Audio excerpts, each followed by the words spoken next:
सब लोग साथ में प्रेयर करें। अब आपकी महिमा, आपकी बड़ाई प्रभु, हम आपके लहू के जरिए आपके सम्मुख आते हैं। कुछ देर प्रभु स्तुति आराधना करने जा रहे हैं। महात्मा सच्चाई से आपको महिमा देते हैं। Hallelujah, hallelujah. पवित्र आत्मा, हम आपका स्वागत करते हैं यीशु के नाम में, आमीन। हालेलुया। सब लोग आराधना के लिए तैयार हैं? तैयार हैं? चलिए बहन लोग तैयार हैं? हाँ, थोड़ा जोर से बोलिए। भाई लोग तैयार हैं? बहन लोग थोड़ा बहन से बोलिए, बगल में हाथ मिला के। आप तैयार आराधना के लिए? बोलिएगा। इधर नहीं, हम बहन जी थोड़ी ना है, उधर देखिए। हालेलुया। देखिए बगल में, देखिए अपने, हाथ मिलाइए, बोलिए बहन आराधना के लिए तैयार हैं? कहाँ बोल रहे हैं? कुछ ही लोग बोल रहे हैं। पीछे आप सब लोग बहन लोग बोलिए आपस में, बहन आप आराधना के लिए तैयार हैं? भाई लोग आपस में बोलिए, हाथ मिला के, चेहरे को देखिए, पूछिए आप आराधना के लिए तैयार हैं?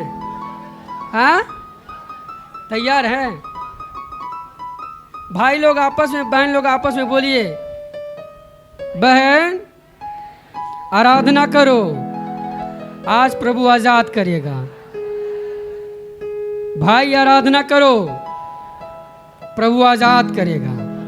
बहन आराधना करो, प्रभु अपनी आत्मा से भरेगा। भाई आराधना करो, प्रभु अपनी आत्मा से भरेगा। हालेलुया। हालेलुया। आइए ताली बजा के प्रभु की आत्मा का स्वागत करें। हालेलुया। वो हमारे बीच में है।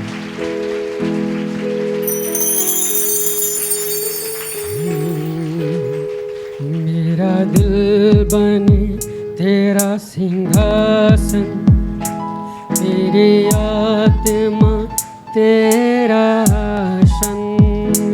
मेरा दिल बने तेरा सिंहासन, मेरी आत्मा तेरा आसन। तेरे मन में तू हो विराजमान, यीशु मेरे तू है बड़ा। यीशु मेरे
हालेलुया, हालेलुया। अच्छा आप लोग बताइए, बाइक और कार किन चीजों से चलता है? पानी से, हाँ? और कुछ गाड़ी डीजल से चलता है। कैसे चलता है? अरे बात करिए, कहाँ पे हैं आप लोग? कुछ गाड़ी कैसे चलता है, हाँ? और कुछ गाड़ी डीजल से। लेकिन हमारा जीवन कैसे चलता है? कैसे चलता है? यीशु से। Hallelujah, hallelujah. वो जीने के लिए श्वास देता है ना, खाने के लिए भोजन देता है। ठीक है, इसको गा के हम लोग आराधना करेंगे। सब लोग बोलिए, कैसे चली, करिए, कैसे चली, ऐसे करिए, कैसे चली, कैसे चली। एक साथ पूछिए आप लोग, कैसे चली, कैसे चली, बोलिए, कैसे चली जीवनवा के मोटर का भैया, कैसे चली जीवनवा के मोटर का रे भैया, कैसे चली, कैसे चली, कैसे चली, हे कैसे चली, कैसे चली जीवनवा के मोटर का रे भैया, कैसे चली, हे अरे भैया कैसे चली। ना चली पेट्रोल से, डीजल से भी ना चली, ना चली पेट्रोल से, डीजल से भी ना चली, ना चली जिम जाए से भैया, ना चली जिम जाए से भैया, ना ही फैशन दिखाए के। पूछे कैसे चली? अरे तो कैसे चली? चली हो चली सुनाम से और यीशु के विश्वास से, चली हो चली सुनाम से और यीशु के विश्वास से। कैसे चली, कैसे चली, कैसे चली, कैसे चले जीवनवा के मोटर कार भैया, कैसे चले जीवनवा के मोटर कार भैया, कैसे चले। बहुत आईने और गईने रे बबुआ, बोलने रहब जीवन भर तोहरे साथ। बहुत आईने और गईने रे बबुआ, बोलने रहब जीवन भर तोहरे साथ। आधा रास्ता में छोड़े चल गई ने, हे हे हे हे हे हे हे, आधा रास्ता में छोड़े चल गई ने, अब कैसे चली जीवन तुहार। पूछिए, अरे कैसे चली? चली हो चली सुनाम से और यीशु के विश्वास से, चली हो चली सुनाम से और यीशु के विश्वास से।